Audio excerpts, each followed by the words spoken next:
कि समुदाय क्या होता है। समुदाय मीन्स एक ऐसा ग्रुप, जैसे आप सभी किसी कॉलोनी में रहते हैं, कई व्यक्तियों का ऐसा ग्रुप हो गया। समुदाय एक ऐसा सामाजिक समूह है जहाँ रहने वाले लोगों में हम की भावना होती तथा एक निश्चित भूभाग पर निवास करते हैं।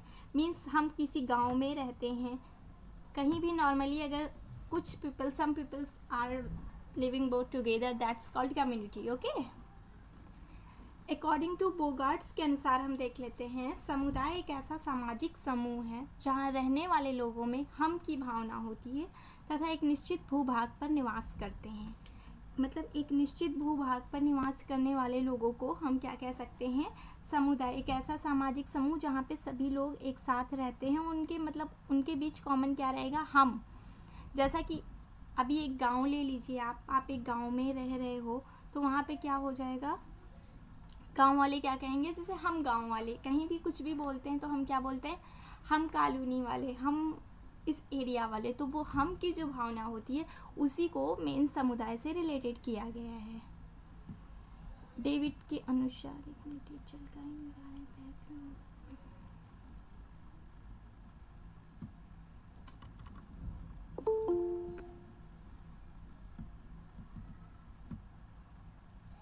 डेविस के अनुसार ले लेते हैं हम, समुदाय एक सबसे छोटा समूह है जिसमें सामाजिक जीवन के सभी पहलू आ जाते हैं।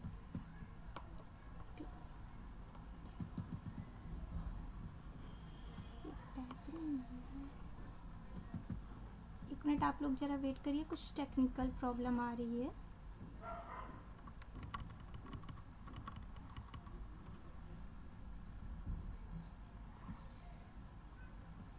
लोग समझते हैं समुदाय क्या है।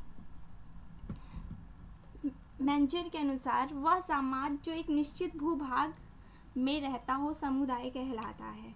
एक ऐसा समाज जो एक निश्चित भूभाग, मतलब एक फिक्स, उसका अर्थ, जो अर्थ का जो पार्ट हो वो फिक्स हो कि हाँ इतनी दूर में रहता है, तो लोग ये बोलेंगे कि हम, जैसे हम लोग इस एरिया में रहते हैं, तो वो क्या हो गया, हम लोग, जो हम लोग में जितने लोग वहाँ के हैं वो सभी आ गए, तो वो उसको फिर हम समुदाय बोलेंगे। ओके, अब यहाँ पे देखिए समुदाय के प्रमुख, अच्छा मैं आप लोगों को एक चीज़ बता देती हूँ, आई थिंक पीडीएफ में नहीं दिया हुआ है।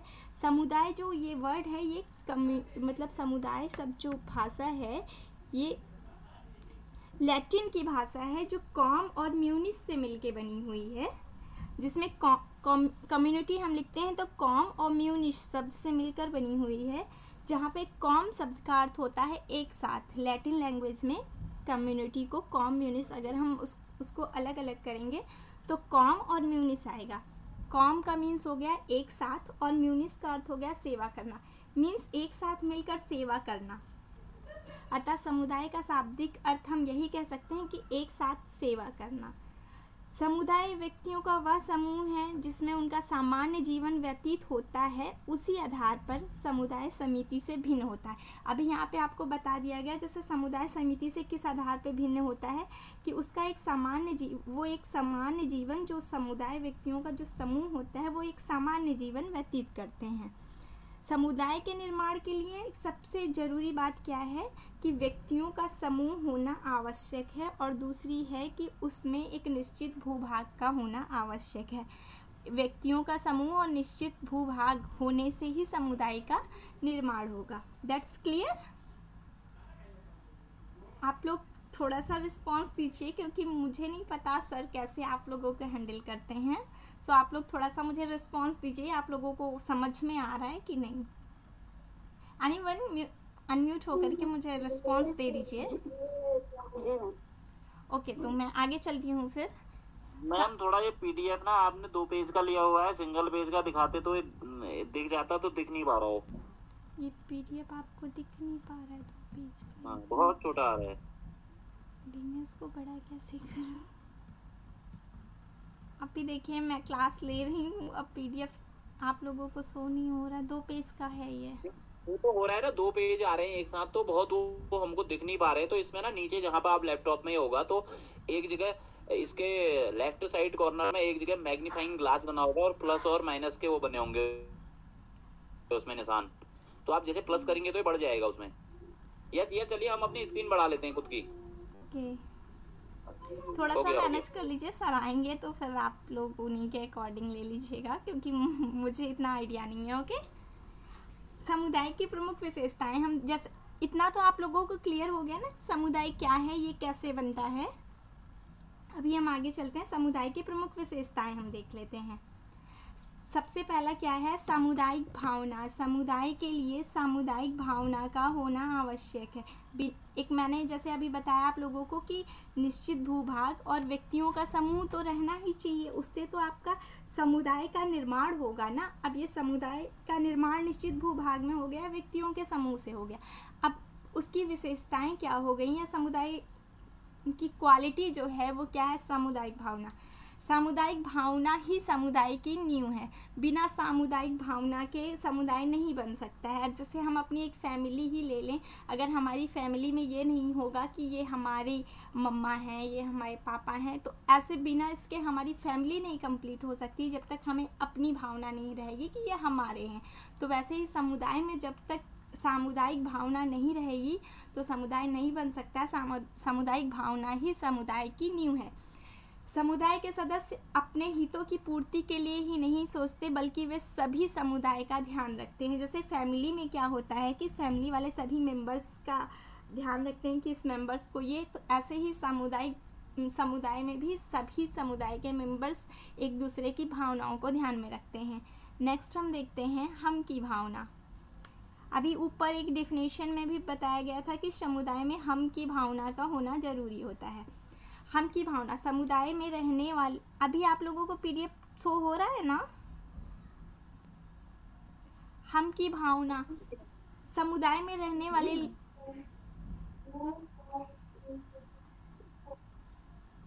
हेलो शो हो रहा है, हमने स्क्रीन बढ़ा ली, जूम कर लिया। Okay okay, thank you. समुदाय में रहने वाले लोगों में हम की भावना निहित होती है। हम की भावना दायित्व तथा निर्भरता की भावना समुदाय के सभी सदस्यों को एक सूत्र में बांधने में सहायता करती है। हम की भावना, जैसा कि मैंने अभी आप लोगों को बताया कि जब तक हम अपनेपन की भावना नहीं आएगी तो ना ही फैमिली बन सकती है, ना ही कम्युनिटी बन सकती है, ना ही सोसाइटी बन सकती है। क्लियर। नेक्स्ट हम देखते हैं आत्मनिर्भरता। सामान्य जीवन एवं जीवन की आवश्यकताओं की पूर्ति के लिए समुदाय में आत्मनिर्भरता पाई जाती है। सेल्फ डिफेंस भी हम बोल सकते हैं। आत्मनिर्भरता पाई जाती है। प्राचीन समाज में समुदाय काफ़ी सीमा तक आत्मनिर्भर थे, परंतु आज यह विशेषता प्रयास समाप्त हो गई। प्राचीन काल में क्या होता था, समुदाय था तो जैसे जो समुदाय है वो अपना मतलब अपने पे ही एकदम वो सेल्फ हैं कि हमारी ये ज़रूरतें हैं तो हम खुद एब्जॉर्व करेंगे इसको। अभी के टाइम में क्या हो गया है, देखिए अलग अलग रूल्स आ गए हैं, अलग अलग लॉ हैं, रूल्स रेगुलेशन का पालन करना पड़ता है, तो कहीं ना कहीं इसकी वजह से बाउंडेशन आ गई है और इसलिए ये जो आत्मनिर्भरता की भावना है वो काफ़ी हद तक समाप्त हो गई है, लेकिन हम ये भी नहीं कह सकते हैं कि बिल्कुल समाप्त हो गई है। ओके, नेक्स्ट देखते हैं अनिवार्य सदस्यता।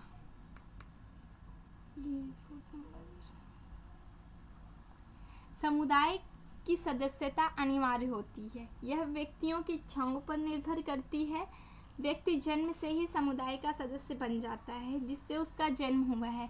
सामान्य जीवन के कारण समुदाय में अलग रहकर व्यक्ति की आवश्यकताओं की पूर्ति नहीं हो सकती है। देखिए, समुदाय की सदस्यता अनिवार्य होती है, व्यक्ति की इच्छाओं पर निर्भर करती है। व्यक्ति जन्म से ही समुदाय का सदस्य बन जाता है। अब जैसे कोई भी कम्युनिटी हो गई, तो जैसे हमने बर्थ लिया तो हम क्या बोलेंगे, जैसे अगर आप हिंदू हैं तो आप बर्थ लेंगे तो आप क्या बोला जाएगा कि आप हिंदू कम्युनिटी से हो या इस कास्ट से बिलोंग करते हो, ये आपका जन्मजात हो गया। जो आपके जन्म के साथ ही उसकी सदस्यता आप में जुड़ जाती है। सामान्य जीवन के कारण समुदाय से अलग रहकर व्यक्ति की आवश्यकताओं की पूर्ति नहीं हो सकती। अब समुदाय से अलग रहने के लिए मुझे सोसाइटी से अलग जाना है, कम्युनिटी से अलग जाना है, तो हम जाके अगर अलग रहेंगे, कोई ज्वाइन हो रहा है क्या?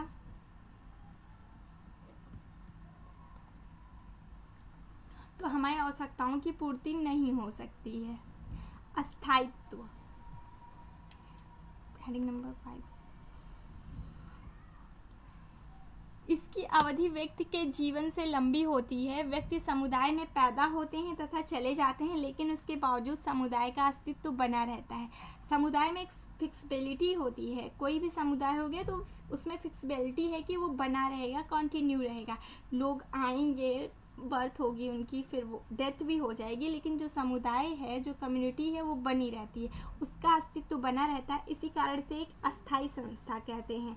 जो ऐसी संस्था है, मतलब कहने का है, हम जो हैं, हम गए उस समुदाय में, मेरा बर्थ हुआ, मैं जिस भी कम्युनिटी से मैं बिलोंग करती हूँ उसमें मैंने अपना लाइफ टाइम स्पेंड किया, देन हमारी डेथ हो गई, तो क्या हुआ? ऐसा तो नहीं है कि वो कम्युनिटी ख़त्म हो जाएगी, नहीं, कम्युनिटी रहेगी, कम्युनिटी में अस्थायित्व तो बना रहेगा। कौन है?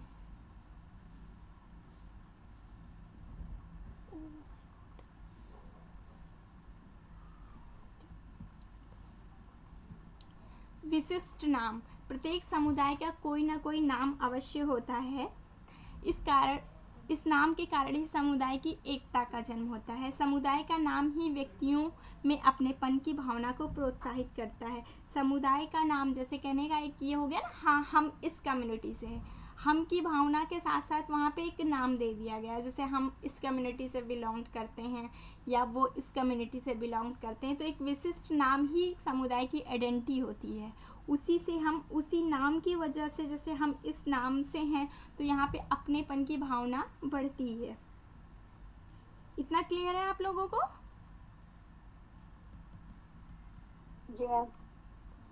नेक्स्ट हेडिंग, सामान्य नियम। कहीं भी रहते हैं, कहीं भी हम रहें, वहाँ के कुछ रूल्स रेगुलेशंस होते हैं। तो समुदाय में भी कुछ नियम होंगे जो कि उसके मेंबर्स को या उसके जो सदस्य होंगे उनको निभाना पड़ेगा। समुदाय की प्रमुख विशेषता यह है कि समुदाय के समस्त सदस्यों के व्यवहार सामान्य नियमों द्वारा नियंत्रित होते हैं। जब सभी व्यक्ति सामान्य नियमों के अंतर्गत कार्य करते हैं तब उनमें समानता की भावना का विकास होता है। यहाँ पे देखिएगा एक पॉइंट दिया हुआ है, जब सभी व्यक्ति सामान्य नियमों के अंतर्गत कार्य करते हैं तब उनमें समानता का विकास होता है। यह भावना समुदाय के पारस्परिक सहयोग की वृद्धि करती है। सभी के लिए एक नियम, ऐसा नहीं कि आप छोटे तो आपके लिए अलग रूल, आप बड़े हो या मतलब आप रिच फैमिली से हो, इस कम्युनिटी में हो तो आपके लिए अलग रूल। सामान्य नियम होना चाहिए, जितने भी उसके सदस्य हैं उनमें एक भावना होगी कि हाँ हम सभी बराबर हैं, और यही बराबर, हम सभी बराबर हैं, इसी को ध्यान में रख के एक सामान्य नियम बनाया जाएगा। तो जब सामान्य नियम बनाया जाएगा तो क्या होगा, समुदाय के जो सभी सदस्य होंगे उनको ये रहेगा कि नहीं, उनके लिए भी वही चीज़ें, हमारे लिए भी वही चीज़ें, तो हम सब बराबर हैं। तो यह भावना समुदाय में पारस्परिक सहयोग की वृद्धि करती है। सामान्य जीवन। प्रत्येक समुदाय, यहाँ पे देखिए सप्ताह लिखा हुआ है, प्रत्येक समुदाय में रहने वाले सदस्यों का यहाँ पे ये देखिएगा,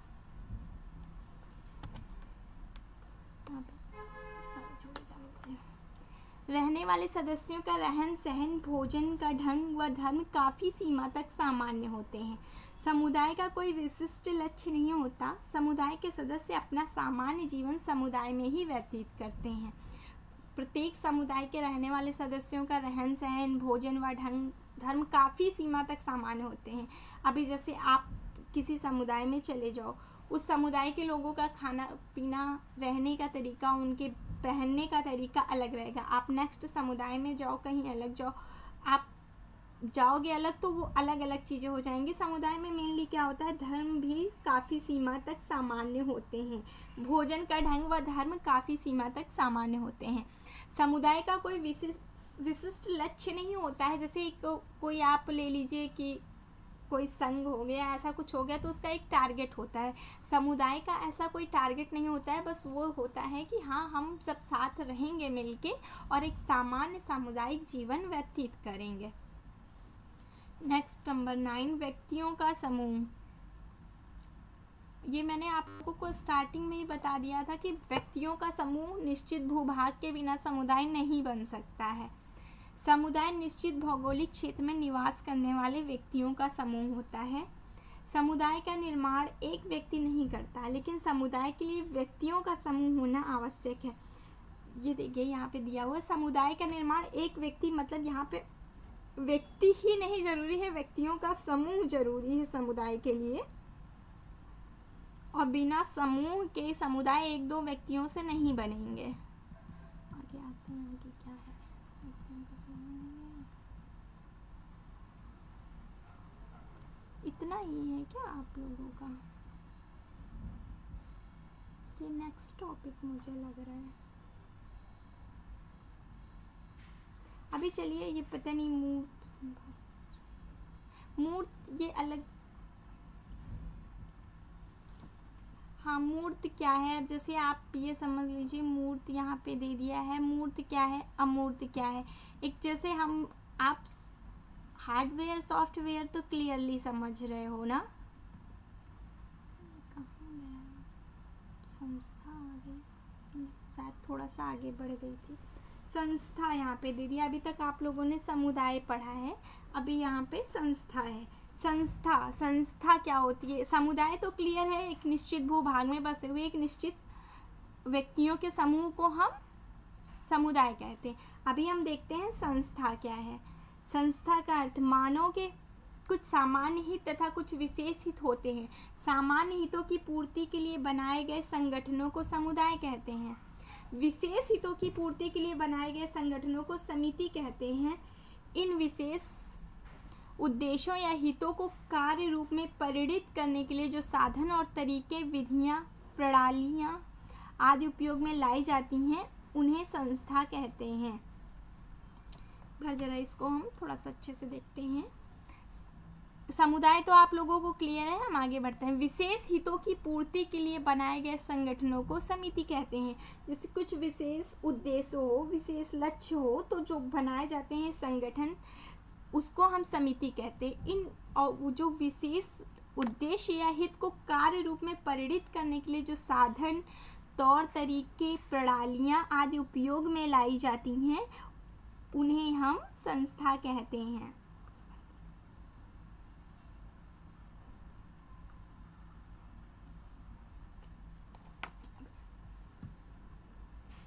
क्लियर है संस्था और समुदाय में डिफरेंस क्या है, संस्था क्या है, इतना आप लोगों को क्लियर हो गया ना? अरे कोई संस्था फिर से बता दीजिए। संस्था मैं आपको फिर से बता दूं। देखिए समुदाय क्या होता है, हमारा एक समुदाय क्लियर है आप लोगों को, लेकिन समितियां किस लिए बनती हैं? किसी विशेष लक्ष्य। अब जैसे समुदाय बन गया तो समुदाय के लिए अलग से एक समिति मैंने बनाई कि हाँ चलो मैं ये कार्य, इन लोगों के हित के लिए मैं ये कार्य करती हूँ, ठीक है, ये हमारी समिति बन गई। अब उस कार्य को करने के लिए हमें जो तकनीकियाँ चाहिए, जो प्रणालियाँ चाहिए या जो मेथड होगा, उसको हम बोलेंगे संस्था। ठीक है, क्लियर है संस्था? तभी आगे बढ़ूँ मैं। संस्था की परिभाषा हम देख लेते हैं। बोगार्ट्स के अनुसार एक सामाजिक संस्था समाज का वह ढांचा है जो मुख्य रूप से सुव्यवस्थित विधियों के द्वारा व्यक्तियों की जरूरतों की पूर्ति के लिए संगठित किया जाता है।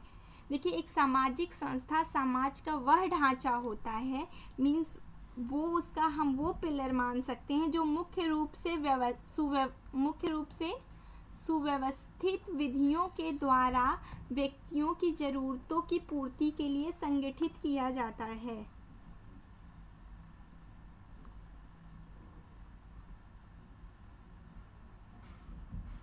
मैकाइवर एवं पेज के अकॉर्डिंग देख लेते हैं। संस्था कार्य प्रणालियों के स्थापित स्वरूप या दशा को कहते हैं जो समूह की सामूहिक क्रियाओं की विशेषता है। देखिए संस्था कार्य प्रणालियों, जैसे मैंने अभी बताया ना, कार्य करने का मेथड होगा उनका, जो वो कार्य करने के लिए अपने मतलब उनके बेनिफिट के लिए जो रूल्स बनाएंगे उसको हम अंडर संस्था देखते हैं। क्लियर है? सदरलैंड एक संस्था अनिरीतियों एवं रूढ़ियों का ऐसा समूह जो कुछ मानवीय उद्देश्यों की पूर्ति के लिए केंद्रीभूत होता है। संस्था का कोई उद्देश्य, जैसे समिति का कोई उद्देश्य अगर हो गया तो उसको जो हम सुचारू रूप से कार्य करने के लिए संस्था बनती है, तो जो कुछ मानवीय उद्देश्यों की पूर्ति में केंद्रीभूत होता है उसे हम संस्था कहते हैं। इसमें अगर आप मेन डिफिनेशन देखोगे, जिससे एक ऐसी डिफिनेशन की सब क्लियर हो जाए, तो आप यही देख लीजिए सदरलैंड की डिफिनेशन। एक संस्था अन्य रीतियों एवं रूढ़ियों का ऐसा समूह जो कुछ मानवीय उद्देश्यों की पूर्ति में केंद्रीभूत होता है। बेवलिन संस्था सामान्य जनता में पाई जाने वाले विचार करने की आदतें हैं। तो पीडीएफ खुल गया क्या? गिलिन और गिलन एक सामाजिक संस्था सांस्कृतिक प्रतिमानों का वह कार्यात्मक समूह है जिसके अंतर्गत क्रियाएं, देखिएगा आप लोग ये वर्ड्स पे ध्यान दीजिए, एकदम क्लियर हो जाएगी डिफिनेशन। क्रियाएं, विचार, मनोवृत्तियां तथा सांस्कृतिक उपकरण भी सम्मिलित होते हैं। अभी मैंने आप लोगों को बताया ना कि जो मेथड होगा उसके लिए हम जो प्रणाली उपयोग करेंगे उसी को हम संस्था बोलते हैं, जो बहुत कुछ अस्थायी होता है एवं जिनका उद्देश्य अनुभव होने वाली सामाजिक आवश्यकताओं की पूर्ति करना होता है। नेक्स्ट हम देख लेते हैं संस्था। संस्था क्या है? संस्था क्या है? संस्था का स्वरूप क्या है? संस्था अमूर्त होती है। देखिए संस्था के नियमों एवं व्यवस्था, संस्था की ये क्वालिटियां हैं, आप लोग देख लीजिएगा। संस्था अमूर्त होती, अमूर्त का मतलब आप लोग समझ लीजिए सॉफ्टवेयर जैसा होता है जिसको हम टच नहीं कर सकते, नॉन टचेबल हो गया तो उसको हम अमूर्त बोलेंगे। हिंदी में नॉन टचेबल, मतलब इंग्लिश में नॉन टचेबल बोलेंगे, हिंदी में अमूर्त हो गई। नेक्स्ट, संस्था के नियम तथा संस्था में नियम तथा व्यवस्थाओं का बोध होता है। संस्था में एक नियम बनेगा, एक रूल्स रहेंगे, उसी के अकॉर्डिंग आगे प्रोसेस काम, मतलब आगे काम किया जाएगा। तो संस्था के द्वारा नियम तथा व्यवस्थाओं का बोध होता है। थर्ड नंबर, संस्था का विकास अधिकतर स्वयं होता है। अब कोई संस्था बनी, उसके अंदर कोई रूल्स हैं कि हाँ हमको इस टारगेट को, जैसे कोई एक लक्ष्य रखा गया है किसी के हितों को ध्यान में रख के, तो उसके लिए हम कार्य करते जाएंगे। तो जैसे जैसे हमारा काम डेवलप होता जाएगा तो वैसे वैसे संस्था भी सेल्फ डेवलप होती रहती है। संस्था की प्रकृति अस्थाई होती है। संस्था, जैसे अभी मैंने आप लोगों को बताया कि समुदाय जैसे एक अस्थाई संगठन है, तो ऐसे ही संस्था भी एक अस्थाई होती है। जैसे हित उनका हुआ कि ये इनका ही हित हो गया, अब उसके बाद नेक्स्ट हित को हम टारगेट करेंगे कि उनकी नेक्स्ट भलाई हो। संस्था समिति का निर्माण करती है, समुदाय बनेगा, इसके बाद संस्थाएं बनेंगी। संस्थाओं में जैसे ये उनका लक्ष्य हो गया, ये कार्य करना है, तो उसके लिए अलग अलग समितियां बनाई जाएंगी। संस्था में, यहाँ पे मिसप्रिंट है, संस्था में निश्चित सामाजिक ढांचा होता है। एक संस्था में निश्चित सामाजिक ढांचा होता है। 7 नंबर, संस्था विशेष प्रतीकों द्वारा पहचाने, एक जैसे आप एक उनका एक सिंबल हो जाएगा कि हाँ ये इस संस्था का यह सिंबल है, तो उनका एक सिंबल बना दिया जाएगा, उसके द्वारा पहचाना जाता है कि ये संस्था है। यह मनुष्य की प्रक्रियाओं पर निर्भर करती है। मनुष्य की प्रक्रिया क्या है, कार्य करने की प्रणाली क्या है, संस्था का कार्य उसी पर निर्भर करेगा। संस्था अनिवार्य रूप से सामाजिक विरासत होती है। यह किसी की पर्सनल प्रॉपर्टी नहीं कह सकते, हम इसको कहेंगे कि सामाजिक विरासत है, क्योंकि इसका लक्ष्य क्या होता है, सामाजिक हित होता है। अब समाज के कार्य, संस्था के कार्य हम देख लेते हैं। मानवीय आवश्यकताओं की पूर्ति एवं कार्य की दिशा। प्रत्येक संस्था का विकास किसी न किसी मानवीय आवश्यकताओं को लेकर होता है। संस्था का उद्देश्य ही क्या होता है कि लोगों की कोई भलाई करना। तो यहाँ पे देखिएगा पीडीएफ में प्रतीक शो हो रहा होगा, यहाँ पे रहेगा प्रत्येक संस्था का विकास किसी न किसी मानवीय आवश्यकताओं को लेकर होता है। इसी कारण संस्थाओं को मानवीय आवश्यकताओं की पूर्ति के साधन के रूप में देखा जाता है। यहाँ पे भी गलत है, ये मानवीय हो जाएगा। शिक्षण संस्थान, विवाह संस्था एवं पारिवारिक नामक संस्था मनुष्यों की कुछ प्रमुख आवश्यकताओं की पूर्ति करती है। संस्था का एक जैसे उद्देश्य होता है, तो इसी कारण संस्था को मानवीय आवश्यकताओं की पूर्ति करती है। जैसे एक शिक्षण संस्थान आप देख लीजिए, विवाह की जो संस्था होती है उसका मेन उद्देश्य क्या हो जाएगा, लोगों की शादी कराना। शिक्षण संस्था है, उसका क्या मेन मोटो उसका क्या है कि लोगों को ज़्यादा से ज़्यादा एजुकेशन प्रोवाइड करना। तो पारिवारिक संस्था है, पारिवारिक नाम की जो संस्था है उसमें मनुष्य की सभी लगभग परिवार में तो लगभग सभी आवश्यकताएं पूर्ति होती हैं। तो पारिवारिक संस्था का भी उद्देश्य क्या हो गया कि क्या बोलते हैं, मनुष्य की मतलब अपने परिवार की, अपने मेंबर्स की आवश्यकताओं की पूर्ति करना।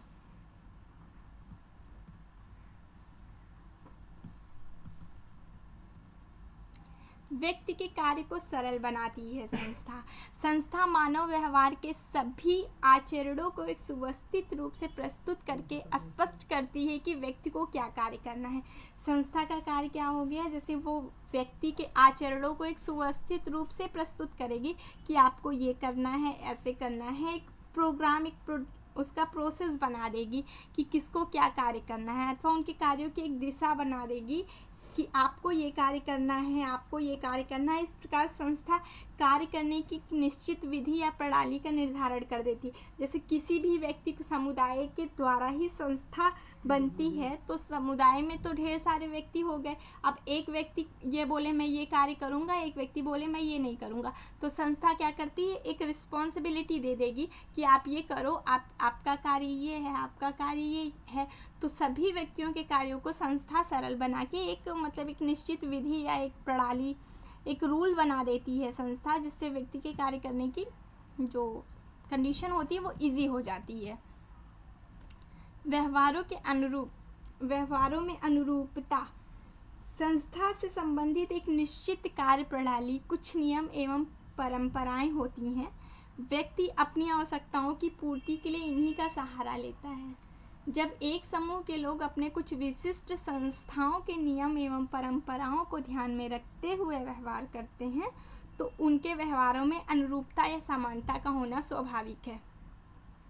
अब व्यवहारों में अनुरूपता, सभी के व्यवहार लगभग सेम ही हो जाएंगे, क्योंकि वहाँ पे कुछ कार्य प्रणालियाँ होंगी, कुछ नियम होते हैं, संस्था के परंपराएं होती हैं, कुछ कल्चर एक्टिविटीज़ होती हैं, उसमें जो भी होता है वो एक रूल में होगा। तो इससे व्यक्ति की एक तो आवश्यकताओं की पूर्ति उन्हीं के सहारे होगी।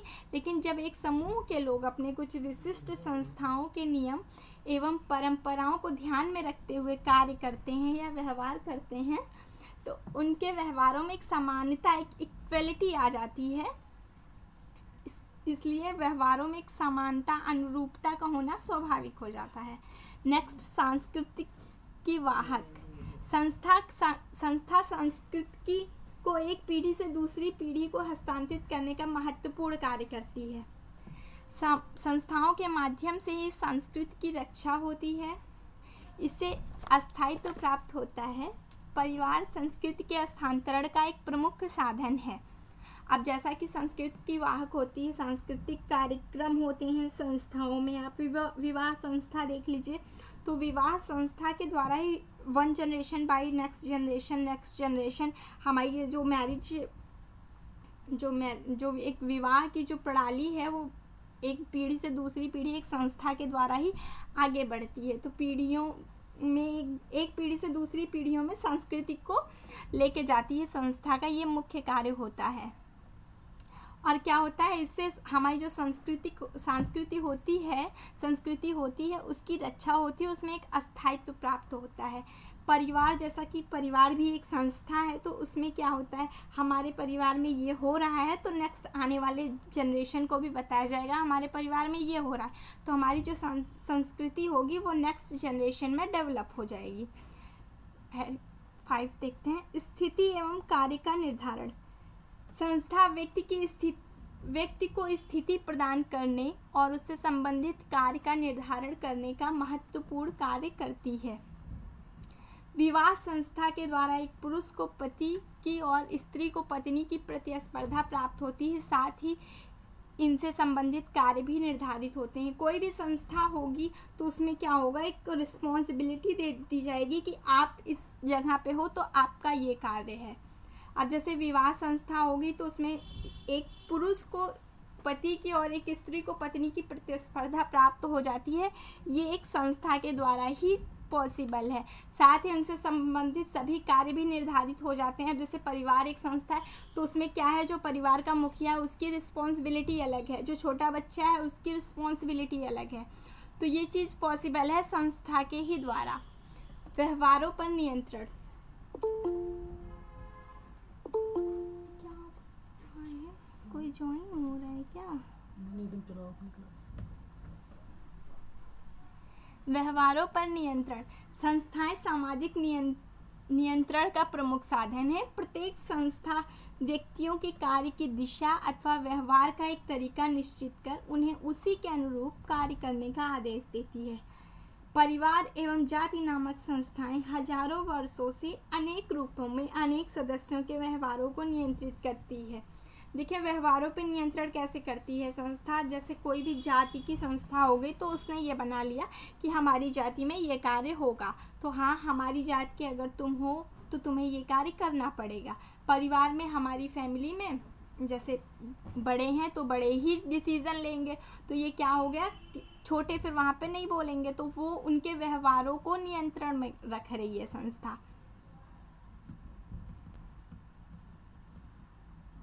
संस्था की विशेषताएं, अभी आपने पढ़ा संस्था क्या क्या कार्य करती है, अभी हम देखते हैं संस्था की विशेषताएं क्या होती हैं।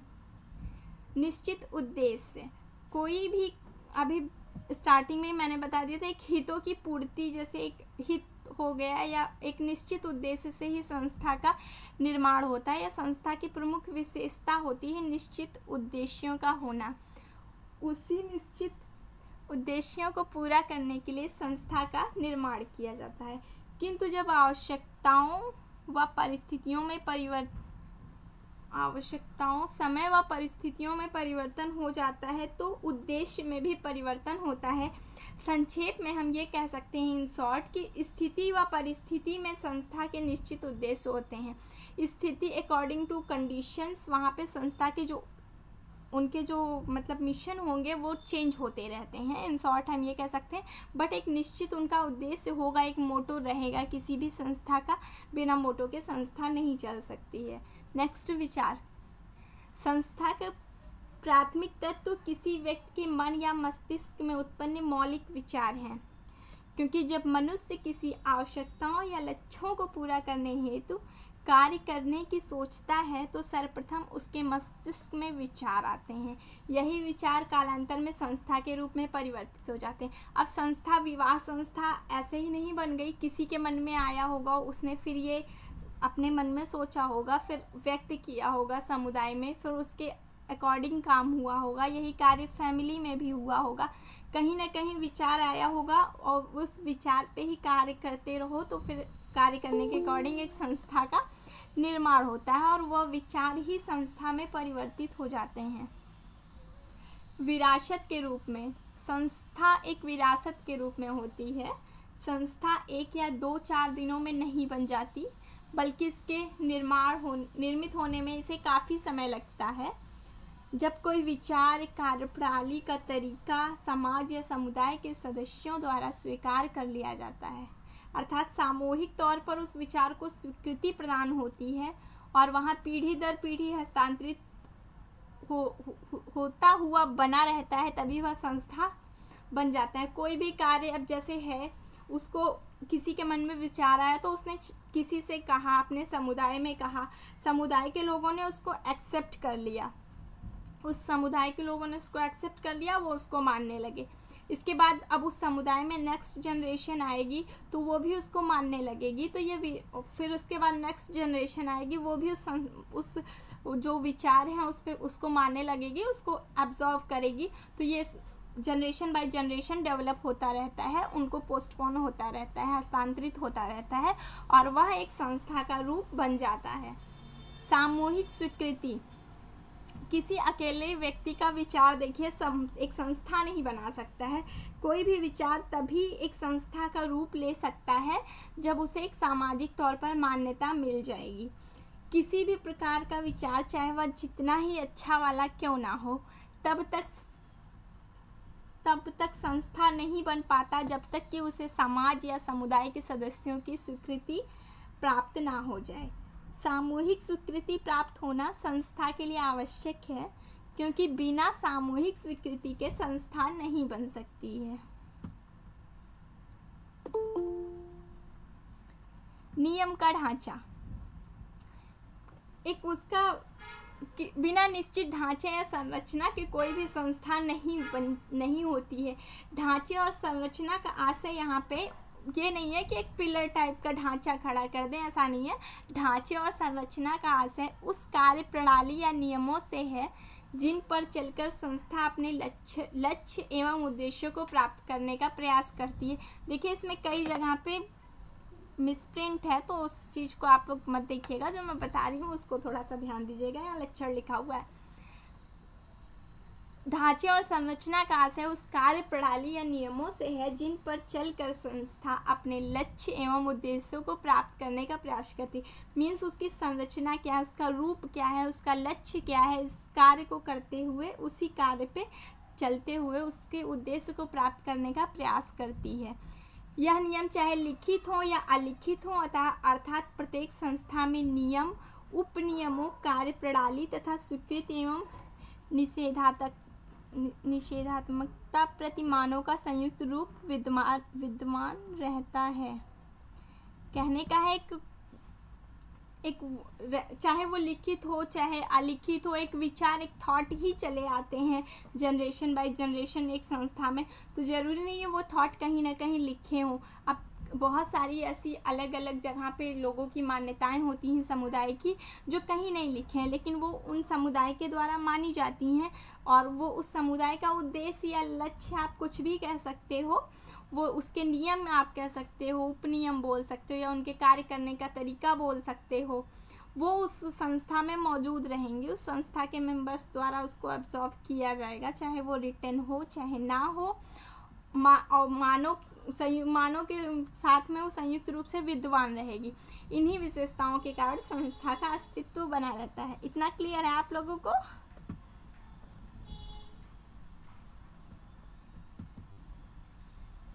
अधिकार, अच्छा इस टॉपिक को मैं खत्म करती हूँ।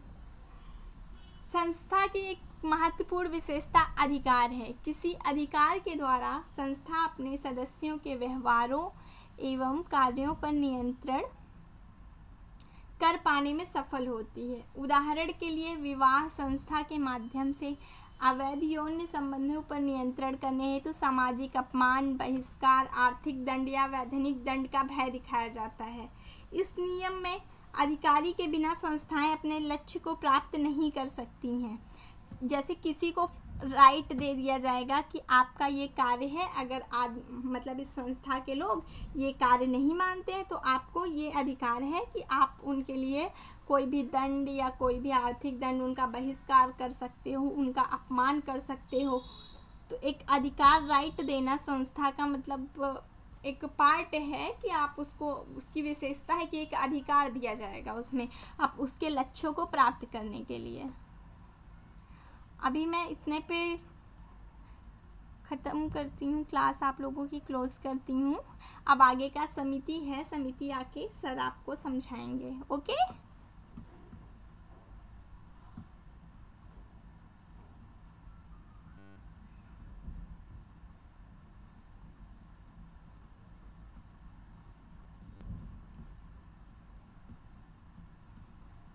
क्लियर है ना इतना आप लोगों को? रिस्पॉन्स दीजिए, फिर मैं क्लास एंड करती हूँ। अब आगे आप लोगों को सर आके समझाएंगे। म्यूट कर दिया मैंने म्यूट किया। ठीक है, बोल दो आज के लिए बस इतना ही। कल खत्म करो अनम्यूट करके। हाँ। आप लोगों की क्लास में अब एंड करती हूँ। ओके,